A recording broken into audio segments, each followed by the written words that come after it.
Shabbat Shalom ou Mevorach. Dans cette paracha, Béchalach, la Torah nous raconte l'histoire de la traversée de la mer Rouge. Lorsque les enfants d'Israël sont sortis d'Égypte, ils ressemblaient à des princes. Leur roi, Hachem, les protégeait comme un père protège ses enfants. Toute la journée, une colonne de nuée les guidait, leur aplanissait le chemin, éloignait les bêtes sauvages, les abritait du soleil. La nuit, la colonne de nuée se transformait en colonne de feu qui les éclairait et les préservait de tout mal. Au bout de quelques heures, de quelques jours, les enfants d'Israël arrivèrent à l'entrée du désert.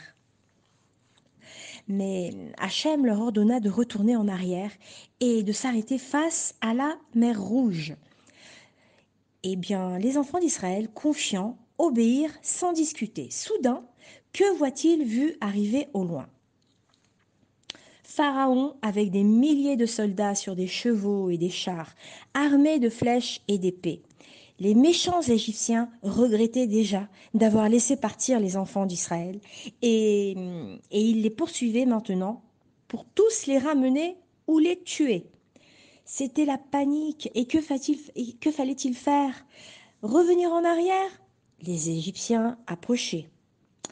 Les enfants d'Israël donc se mirent alors à crier vers Hachem, car lui seul pouvait les sauver. Hachem ordonna alors à Moshe de dire aux enfants d'Israël d'avancer dans la mer. Avec confiance, quant à lui, il devait étendre son bras pour la fendre.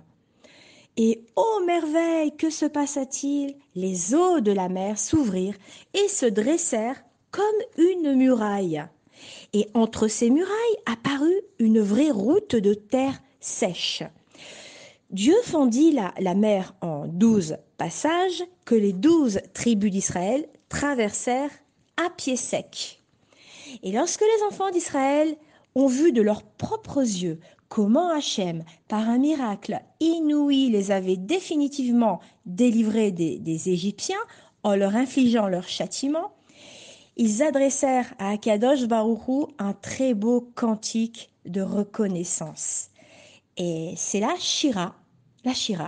Tout comme le font les anges, Moshe Rabbeinu chanta avec les hommes et Myriam, la prophétesse, prit un tambourin et chanta avec les femmes. Je chante à Dieu car il est grand au-dessus des grands. Le cheval est son cavalier, il les a précipités dans la mer. Alors voilà, ce Shabbat, c'est le Shabbat Shira et on va lire dans la Torah donc la paracha de Béchalach qui s'appelle Shabbat Shira, au nom de la Shira, du cantique de la mer Rouge que Moshe et tous les enfants d'Israël chantèrent à Dieu pour le remercier du miracle extraordinaire qu'ils avaient fait pour eux.